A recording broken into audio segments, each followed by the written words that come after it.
হ্যাঁ রেডি করছি। বিসমিল্লাহির রহমানির রহিম। সুপ্রিয় শিক্ষার্থী বন্ধুরা, আজকে অনলাইন ক্লাসে স্বাগত তোমাদেরকে। আজকে আমি ষষ্ঠ শ্রেণীর শিক্ষার্থীদের জন্য নিয়ে আসলাম ভাগ প্রক্রিয়ার সাহায্যে গসাগু নির্ণয়। এই জন্য আমাদেরকে শিক্ষার্থীদের দিল অনুশীলনীর 2 নম্বর অঙ্কের ক, ভাগ প্রক্রিয়ার সাহায্যে গসাগু নির্ণয় করব। এখানে আছে 105 ও 165, 105 ও 165 এর গসাগু নির্ণয় করব। এই জন্য আমার সবচেয়ে বড় সংখ্যাটা কত? 165। এই বড় সংখ্যাটাকে ছোট সংখ্যা দিয়ে ভাগ করব। ছোট সংখ্যা কত? 105। তাহলে 165কে 105 দিয়ে ভাগ করি। 105 দিয়ে 165 মধ্যে যাবে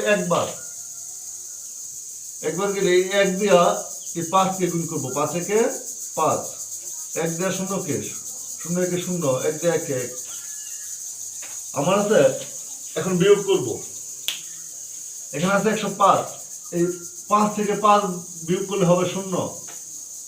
5 থেকে 5 বিয়োগ করলে হবে 0। তারপর আছে 6 থেকে 0 বিয়োগ করলে হবে 6। 6 থেকে 0 বিয়োগ করলে হবে 6। 1 থেকে 1 বিয়োগ করলে 0।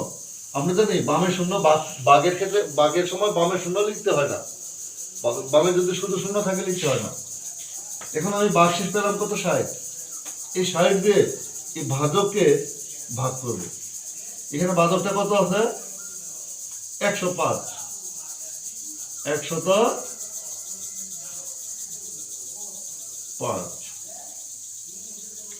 এই 105কে 60 দিয়ে ভাগ করলে 105কে 60 দিয়ে ভাগ করলে আমার একবার যাবে। একবার গেলে কত হবে? 6, 0 একে 0 আর 6 একে 6। যদি বিয়োগ করি, এই যে 5 থেকে 0 বাদ দিলে হবে 5। এখন আছে উপরে আছে 0 থেকে 6 বাদ দেওয়া যায় না। এই কারণে তার সাথে হাতে একটা 1 ধরবো। বামে একটা 1 ধরলে কত হয়? 10। 10 থেকে 6 বাদ দিলে হবে 4। যেহেতু আবার ওই যে একটা বেশি ধরছিলাম, এই 1 থেকে 1 বাদ দিলে 0, বামে 0 লিখতে হয় না। আমি পেলাম কত? 45। এই 45 দিয়ে আবার পূর্বের ভাজককে 45 দিয়ে, অর্থাৎ ভাগশেষ দিয়ে ভাজককে আবার ভাগ করবো। ভাগশেষ কত? 45। এটা দিয়ে ভাগ করবো কাকে? ভাজককে। 60। 45, 60 এর মধ্যে কয়বার যাবে? একবার গেলে 45 একে 45। এখন বিয়োগ করি। 0 থেকে 5 বাদ দেওয়া যায় না, এখানে তার সাথে মনে মনে একটা 1 ধরি, অর্থাৎ হবে 10। 10 হলে 10 থেকে 5 বাদ দিলে হবে 5। ওই যে মনে মনে একটা 1 ধরছিলাম, ওই একটা আবার 4 এর সাথে যোগ করে দিই, কত হবে? 5। 6 থেকে 5 বিয়োগ করলে হবে 1। এখানে ভাগশেষ কত? 15। 15 দিয়ে আবার পূর্বের ভাজককে ভাগ করব। পূর্বের ভাজকটা কত আছে? 45। এখন 15 45 এর মধ্যে যাবে 3 বার গেলে হবে 3 15 45।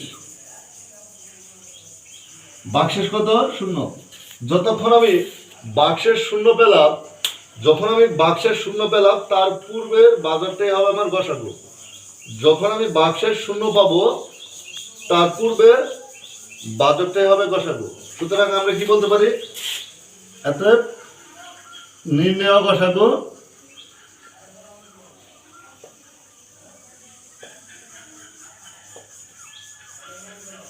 গসাগু 15। ধন্যবাদ শিক্ষার্থীরা। আমি আশা করি তোমরা ভাগ প্রক্রিয়ার সাথে গসাগু নির্ণয়টা বুঝতে পারছো। তারপরে যদি তোমাদের কোথাও সমস্যা হয়, বুঝতে না পারো, আমাকে কমেন্ট করে জানাবে।